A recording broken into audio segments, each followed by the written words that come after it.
Out of the Darkness, The Story of Blacks Moving North, 1890 to 1940, by James Haskins and Kathleen Benson.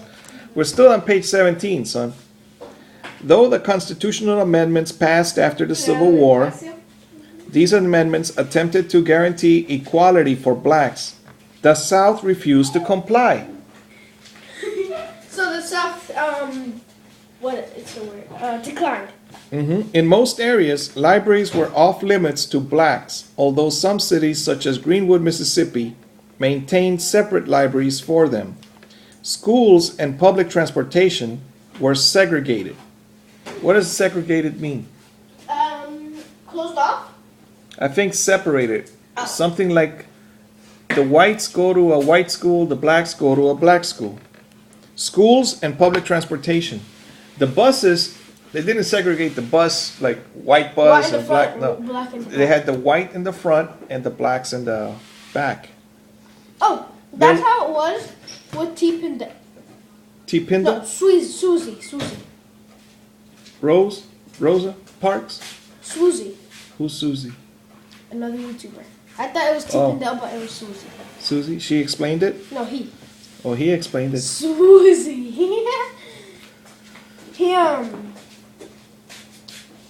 He said that he got in my first fight. It was in a bus, white kids in the front, black in the back. Mm-hmm. And what happened was, every day, the black kids, they were throwing stuff at the white kids. Mm-hmm. But for a good reason. Mm-hmm. The white kids in the classes would what they call snitching. Mm-hmm. And in another video, he said if you have a bully and you snitch on the bully, then the bully will come on you 1,000 times harder. And in the little comics, he does sort of animation. Mm-hmm. It shows punching and fighting. No, a taller kid punching him, and then when he said 1,000 times harder, a bat magically appeared. Mm-hmm. So it was a cartoon type animation? It's pretty cool cartoons. I don't know how he makes them.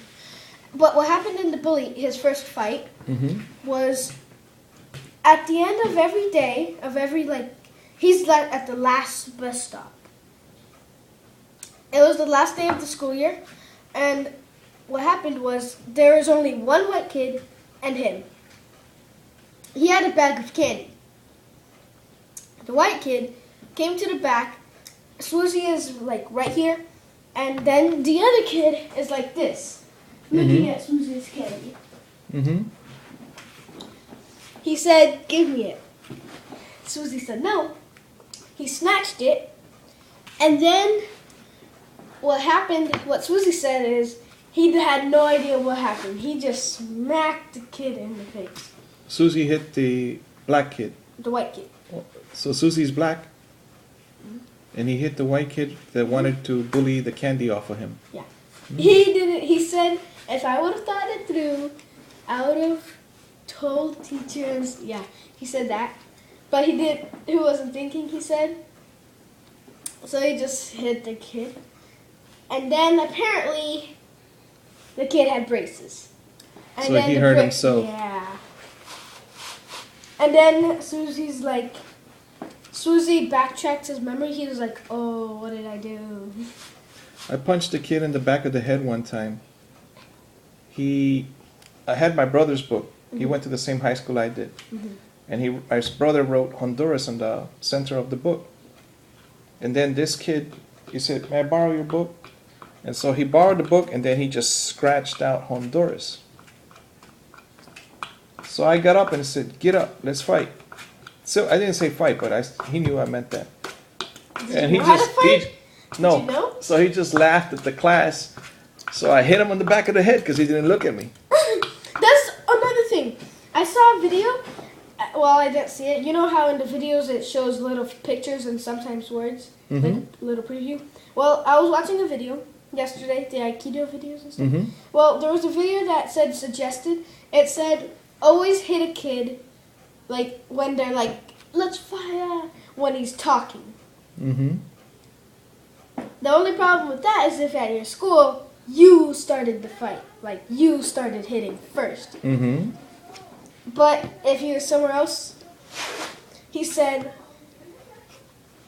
while the guy's talking, that like he wants to fight, boom, attack him. Especially if he's bigger than you, stronger than you, and like maybe faster than you. Mm-hmm. Attack him right there while he's talking.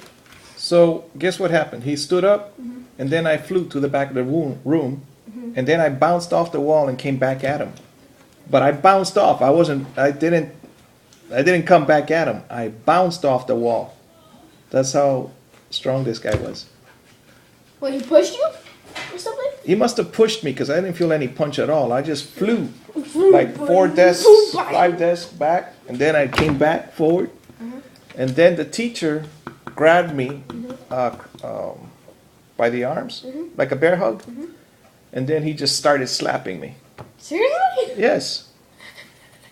So I asked the teacher, "Are you afraid of me?" He said, "No." They said, well, I was thinking, why grab me? He's bigger than I am. But he knew I had started the fight. So in today's society, don't have any fights. Just don't go to school. Well, in today's society, you have to go to school. It's a No, you don't. You can be homeschooled. Yeah, but You haven't been in situations where I've been like, I was the only boy in the black neighborhood, the only white boy, the only white boy on the bus.